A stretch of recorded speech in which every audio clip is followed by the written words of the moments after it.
Oh, wow. Hello, I'm the Irish guy. Yep, this is the Prem catch-up. Let's see what happened in the Premier League this weekend. And oh no! Right, let's go. Brentford 3, Liverpool 2. Liverpool are terrible. Right now, they're an absolute clown cake joke. The collapse is inexcusable, okay? People called them bad champions last time out 5 years ago. So why is this happening again half a decade later? This drop-off since spending £500 million in the summer. It's actually incredible. How do you spend close to £500 million on new players and then lose every match for a month? I mean, was the money haunted? Did you have to wrestle the money out of a wicked monkey's paw? Honestly, this is like buying a multi-million-pound dream house in the Hollywood Hills and then you choke to death on a grape in the bath. Lads, okay, the Manchester United champions collapsed under David Moyes. That was a nightmare season, if ever proportions, right? Yeah, that team didn't even lose 3 in a row that year. And yet people talk about that Man United team as being worse than eating toast out of True Geordie's armpits. Yeah, not even they were as laughably bad champions as this. I mean, remember when Jose Mourinho was ran out of town after horrendous title defense with Chelsea? Yeah, when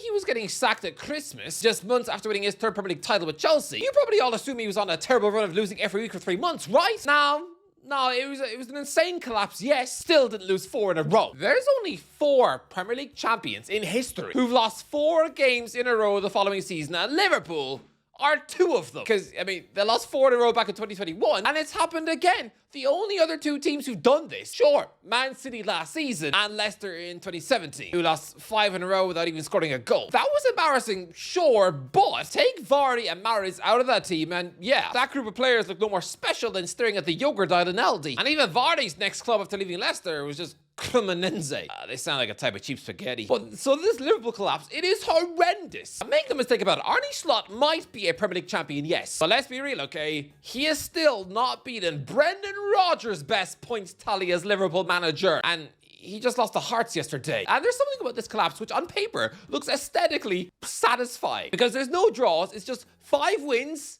and then 4 defeats. Look at that graphic. There's no yellow in there for draws at all. It just looks like if Shrek's son burnt his legs. Well, let's be real here. Slot could be sacked. Come on, I don't care that he's a Premier League champion on paper. And let's be real, his medal is covered in so much of Klopp's DNA. You'd swear Jurgen had spent an hour using it as a lollipop, improved on Klopp's final season by just 2 points. Just because he didn't change much. Like when Avram Grant nearly won the Champions League with Jose Mourinho's Chelsea team. Lads, I thought that Liverpool's transfer window was insanely brilliant at the time. Yes, I did. But when have we ever seen a Premier League champion go on such a needless spending spree? For teams who only play 1 striker up front, and signing 2 elite strikers in 1 go is so weird. Again, it's been like when Chelsea bought Shevchenko when they already had Drogba. Yeah, I'm guessing Shevchenko and Drogba used to growl at each other like hungry dogs. No, Chelsea did not retain the title, and Mourinho was soon gone. That stinks of this Isak Ekitike mess that Slot has inflicted upon himself. Lads, here we're Liverpool getting bullied by the beast. Brentford went old school Stoke. Seriously, Michael Quixote looks like Brentford cloned Roy Delap. Liverpool absolutely could not cope with it. And now Keith Andrews, the managerial baby. He's been a manager 10 minutes and has already beat Man United and Liverpool. Not bad, Keith. Arsenal won, Chris Palace 0. Lads, Arsenal are actually top of the league after 9 matches, and their closest challengers right now are Bournemouth and Sunderland. Let's be pretty real here. I love Bournemouth, okay? But they have about as much of a chance of winning the league this season as I do of pulling an elf out of my ear. And Sunderland are about as much a title threat as I am a Chinese donkey. See, Arsenal looking at both of these clubs right behind them in the league, it's about as scary as opening your door on Halloween to find 2 8-year-old trick-or-treaters dressed as a cat. Yeah, you don't need to fund the police, mate. So Arsenal are top of the league after Eze scored against his former club, and they're now 5 points clear of Man City and 7 clear of Liverpool. They must be buzzing. But hang on, do you know what's so weird? I grew up thinking it was so rare to see a team get slapped by 6 or 7 goals, that it was an occurrence about as rare as receiving an invite to a midnight tea party at your PE teacher's house. I thought it was about as rare as finding a bunch of dead leprechauns underneath your bed. Yeah, do you know what? I've seen every single member of the current Premier League top 8 concede at least 7 goals in a Premier League match. Isn't that so weird? Every single member of the current Premier League top 8 of the biggest league in the world, they have all in recent memory had afternoons more embarrassing than being exposed for having a crush on the Queen Ant off A Bug's Life.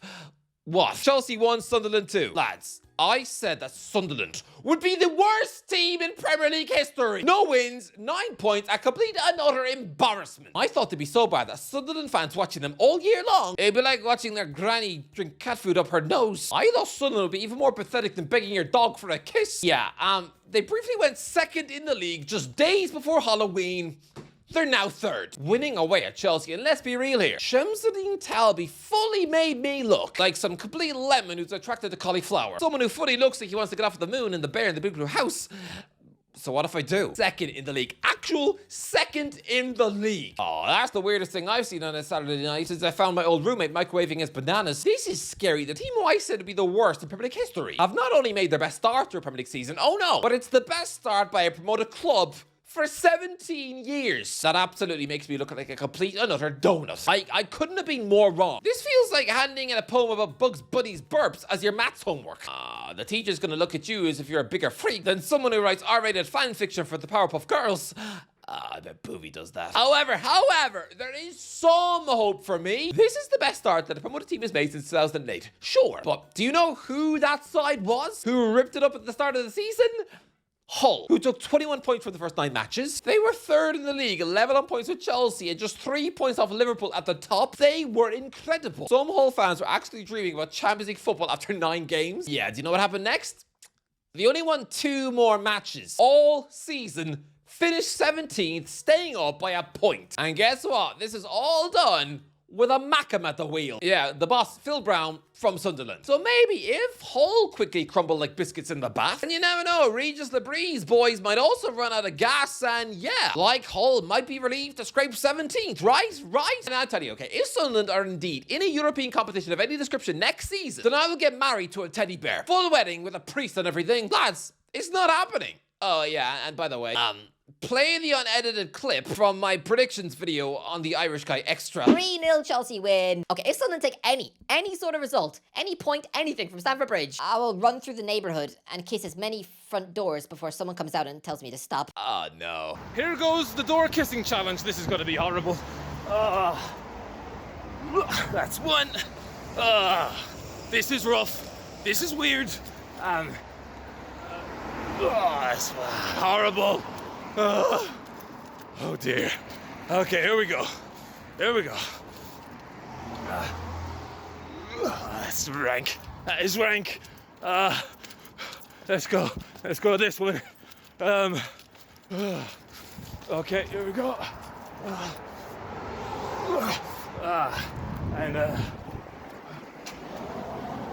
Okay, here we go.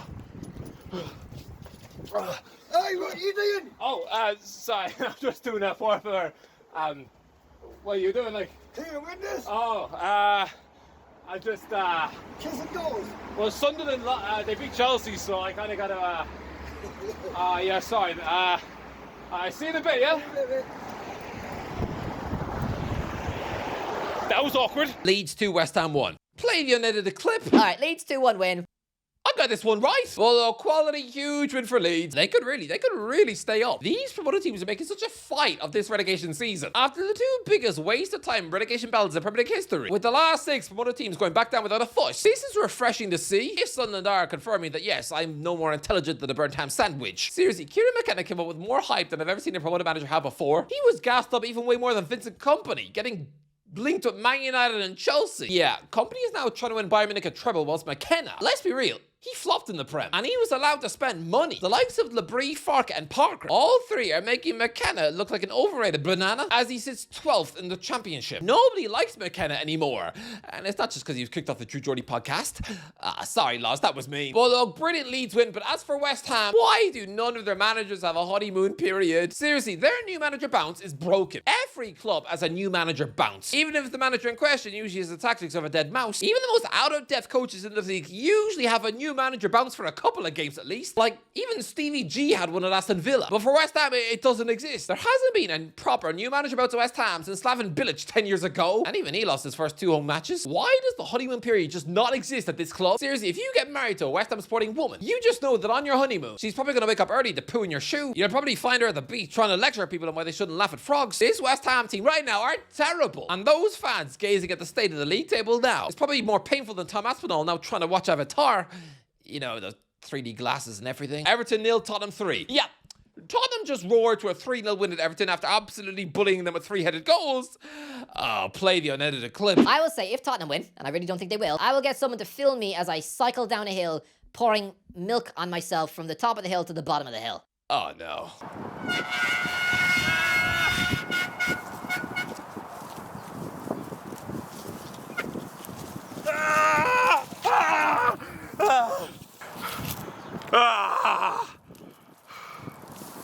Wolves 2, Burnley 3. I said that Wolves wouldn't spend a single minute in the relegation zone this season. Yeah.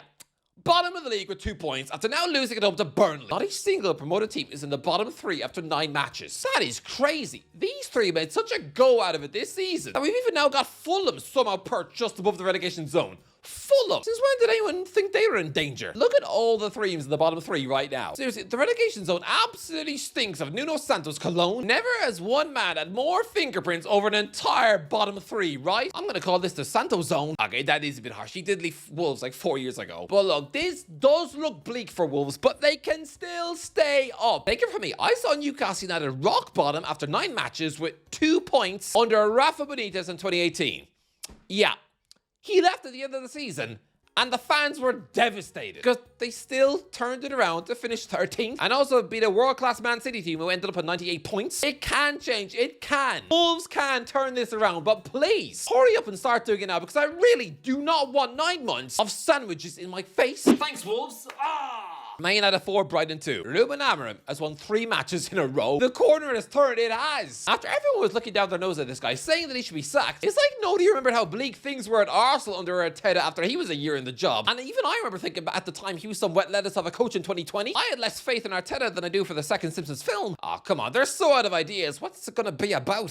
Milhouse putting his thing in a pie? And lads, if Arteta had been sacked back then, I'm guessing he'd have been in Solskjaer land and would spend a year out of work before getting a job in Turkey. But now, because Arsenal kept him and allowed him to build, he's now got the brightest future out of all the managers in the league.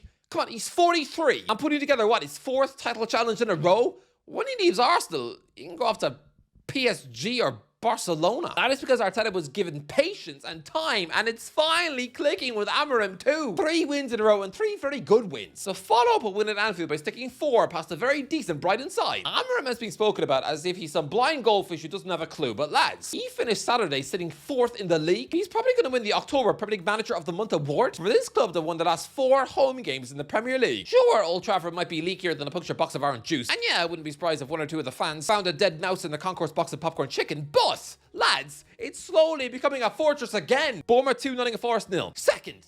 Bournemouth are second in the league. I told you Andoni Iraola was class. Bournemouth are once again brilliant here, and lads, scored direct from a corner kick.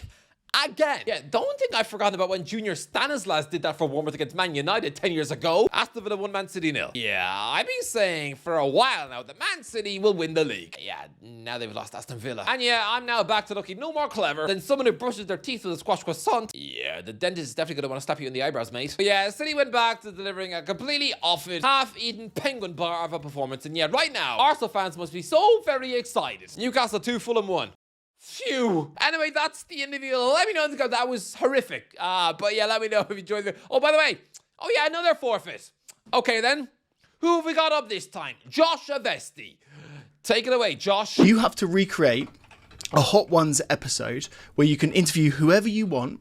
But the key thing is you've got to do double the hot sauce. So they obviously, they're not taking part. You've got to do double the hot sauce challenge. Oh, no.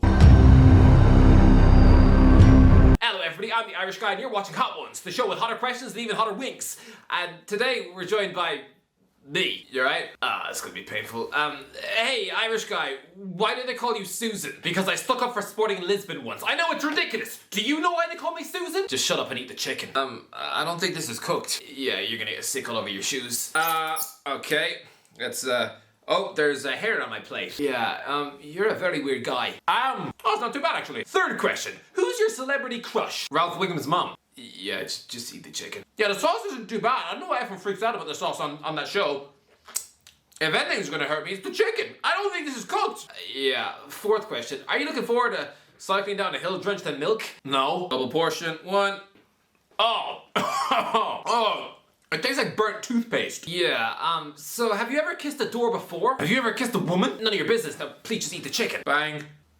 It's not that bad, you know. Oh, wait, it is actually. Oh, it is a bit. Oh, that is spicy. Oh! Yeah, do you think your dad will ever come back with the Cocoa Pops? I don't know. 2 helping, and... Is it true that everyone you ever played football with hates you because you don't pass the ball? None of your business. That's pretty hot too. It feels like my bowels have been burnt alive. I'm gonna dedicate my destroyed bathroom to you. The new Lawrence McKenna. It's actually, it's really stuck in the throat now. Oh, Josh, did you have to? Woo! Even smells bad. How does slaw smell bad? Look at this. Look how disgusting this chicken is. Yeah, so that's the end of the video, unfortunately. There's a camera there. Look at them and tell everyone what you got coming up next. Can someone give me a glass of milk? Oh yeah, there's no one here. Oh, that was bleak. Anyway, that's it. If you enjoyed the video, don't forget to like, share, I'll talk to you in a while.